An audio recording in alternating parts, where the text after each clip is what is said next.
மானிடர் யாவர்க்கும் தெய்வம் ஒன்றே எனும் மார்க்கம் அதே இஸ்லாம். தேனினும் இனிமை தரும் மதுவாயினும் தீண்டாதே என்றுரைத்தார் நபிகளின் பொன்மொழி. கேளாயோ கேளாயோ கேளாயோ.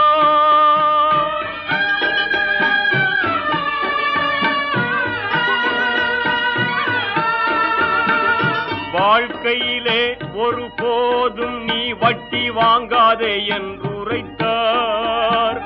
வீழ்ந்து சமாதி முன் பூஜைகள் செய்வதை விட்டொழி என்றுரைத்தார் நபிகளின் பொன்மொழி. கேளாயோ கேளாயோ.